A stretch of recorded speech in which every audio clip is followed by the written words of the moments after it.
Mostly patients आते हैं एक क्वेरी के साथ कि हम अपनी डाइट में ऐसा क्या लें जिससे हमारी रिकवरी अच्छी हो जाए।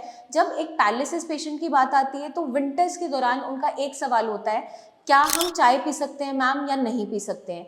क्योंकि जब उनकी रिकवरी की बात की जाती है तो कुछ चीज़ों को मना किया जाता है कि आपको ये बिल्कुल नहीं लेना है क्योंकि इनके साइड इफ़ेक्ट्स हैं, और कुछ चीज़ें ऐड ऑन करने के लिए कहा जाता है जिससे उनकी रिकवरी बेटर होती चली जाती है।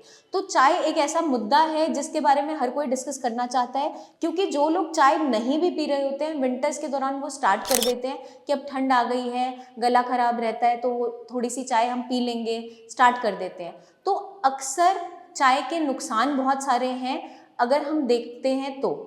अब जब पैरालिसिस के पेशेंट की बात आती है उनके लिए स्पेशली कुछ साइड इफ़ेक्ट्स चाय लेकर आती है, उसके बारे में आपके लिए जानना बहुत इंपॉर्टेंट है ताकि आप वो गलतियां ना करें और आपकी रिकवरी बेटर हो सके। चाय की जब हम बात करते हैं तो आपके टी लीव्स के अंदर टैनिन्स बहुत सारे प्रेजेंट होते हैं जो आपके जीआईटी को, आपके गैस्ट्रोइंटेस्टाइनल ट्रैक्ट को बहुत ज़्यादा इरिटेट कर देता है, जिसकी वजह से कभी कभार पेशेंट्स में गैस, एसिडिटी होना, पेट का फूला रहना या कभी कभार कॉन्स्टिपेशन बनना, पेट में बहुत ज़्यादा जलन, खट्टी डकारें होना, ये अक्सर आपने देखा भी होगा कि जो लोग बहुत ज़्यादा चाय पीते हैं उनका धीरे धीरे आगे चलकर लिवर पे भी इम्पैक्ट आता है और उनका हीमोग्लोबिन डाउन होना स्टार्ट हो जाता है, वो अनीमिक होने लगते हैं। अब ऐसा क्यों होता है? क्योंकि चाय के अंदर जो टैनिन्स प्रेजेंट है, अगर हम खाने के ऊपर एकदम से चाय पीते हैं, क्योंकि अक्सर लोगों की हैबिट यही होती है, ब्रेकफास्ट के साथ चाय ले रहे हैं या फिर कोई मील ले रहे हैं उसके साथ चाय पी रहे हैं, पराठा खा रहे हैं चाय पी रहे हैं, तो उसमें क्या देखने को मिलता है कि आपकी बॉडी में जो एब्जॉर्प्शन होनी चाहिए आयरन की, वो हैम्पर होनी स्टार्ट हो जाती है। जब आयरन एब्जॉर्प्शन हैम्पर्ड होती है तो आपका हीमोग्लोबिन डाउन होना स्टार्ट होता चला जाता है, आप अनीमिक होते चले जाते हैं और बॉडी में बहुत ज़्यादा वीकनेस, फटीग, थकावट, ये सब बनना स्टार्ट हो जाता है। तो अक्सर मैं अपने पेशेंट्स को मना करती हूँ कि आप चाय बिल्कुल ना लें, उसको आप कई सारे सब्स्टिट्यूट से स्विच कर सकते हैं। मतलब कि चाय की जगह आप कुछ ऐसी चीज़ें ऐड ऑन कर सकते हैं अपनी डेली रूटीन के अंदर जो एक डिटॉक्स की तरह भी वर्क करती है, आपकी बॉडी को गर्म रखने में भी मदद करती है ड्यूरिंग विंटर्स। आप क्या कर सकते हैं, नॉर्मल टी को हम रिप्लेस कर सकते हैं ग्रीन टी से। Green tea different different flavours में आती है, कोई अदरक के साथ आती है, इलायची के साथ आती है, या हनी फ्लेवर्ड आती है, तुलसी के साथ आती है। तो आप कोई सा भी फ्लेवर जो आपको सही लगे आप ले सकते हैं। आपको क्या ध्यान रखना है कि आप जब भी ग्रीन टी का इंटेक कर रहे हैं तो उसको भी बहुत ज़्यादा मात्रा में एक्सीड ना करें। 2 to 3 cups a day more than sufficient रहते हैं। ऐसा नहीं कि ग्रीन टी अलाउड है तो आप वही बहुत ज़्यादा मात्रा में ले रहे हैं, क्योंकि किसी भी चीज़ का एक्सेस हमेशा खराब ही होता है। और ग्रीन टी के कुछ फ़ायदे भी है, आपके मेटाबॉलिज्म को बूस्ट अप करती है।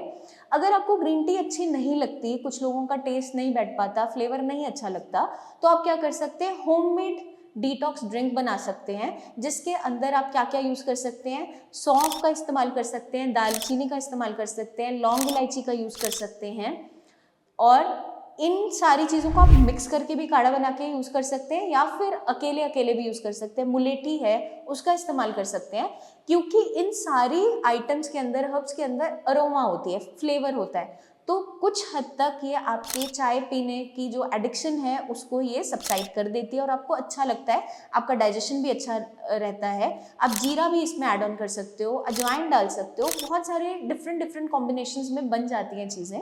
तो आप इसको ऑप्ट करके देखिए, आपका डाइजेशन इंप्रूव होता चला जाएगा और आपकी रिकवरी स्पीड अप होती चली जाएगी।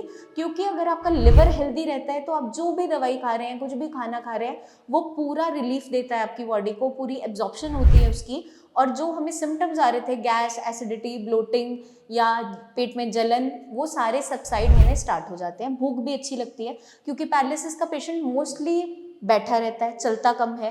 तो अगर हम उस कंडीशन में भी चाय ज़्यादा मात्रा में देते हैं तो ये सारे सिम्टम्स उनके अंदर देखने को मिल जाते हैं और उन जो वो दवाइयाँ खा रहे होते हैं वो अच्छे से एब्जॉर्ब नहीं होती है। और एक चीज़ का आपको ध्यान ये भी रखना है कि जब भी आप चाय का इस्तेमाल कर रहे हैं, क्योंकि कुछ लोगों को एडिक्शन होती है, अचानक से नहीं छोड़ पाते, तो आप अगर यूज़ भी कर रहे हैं तो आप खाने के साथ चाय नहीं लेंगे। उठते ही बिल्कुल खाली पेट चाय नहीं पीनी। आप उठते ही थोड़ा सा कुछ ड्राई फ्रूट या तो भिगो कर ले लीजिए, जैसे बादाम, अखरोट भिगो के ले लिया, थोड़ी देर बाद आपने थोड़ा नाश्ता किया और कुछ गैप में आपने चाय ले ली। कभी भी आप मेडिसिन कोई खा रहे हैं चाय के साथ नहीं खाएंगे, क्योंकि उसकी भी एब्जॉर्प्शन नहीं हो पाती। तो अगर हम ये भी प्रिकॉशंस रख लेते हैं इनिशियली, जब तक हम सब्सटीट्यूट नहीं भी कर पा रहे हैं चाय को, तो काफ़ी हद तक आपकी रिकवरी प्रमोट हो जाएगी, बेटर हो जाएगी। ये हमने पेशेंट्स में देखा भी है, जो लोग चाय बिल्कुल नहीं पीते थे उनके अंदर रिकवरी बहुत अच्छी रहती है, क्योंकि उनका लिवर अच्छे से परफॉर्म कर रहा होता है। और कुछ लोग जो चाय बहुत ज़्यादा मात्रा में पी रहे होते हैं, क्योंकि उन्हें हैबिट होती है शुरू से और दिन में कई बार पी रहे होते हैं, उनकी रिकवरी में हमने देखा है कि डिले देखने को मिल जाता है, क्योंकि उनका लिवर सपोर्ट नहीं कर पाता। तो आई होप ये वीडियो काफ़ी हद तक आपको क्लियर कर देगी कि हमें चाय क्यों नहीं पीनी है, या पीनी है तो किस तरीके से पीनी है, या सब्सटीट्यूट क्या है। कुछ लोग अगर कोई डिटॉक्स ड्रिंक नहीं ले पा रहे हैं तो आप सूप्स पे शिफ्ट कर दीजिए अपने आप को।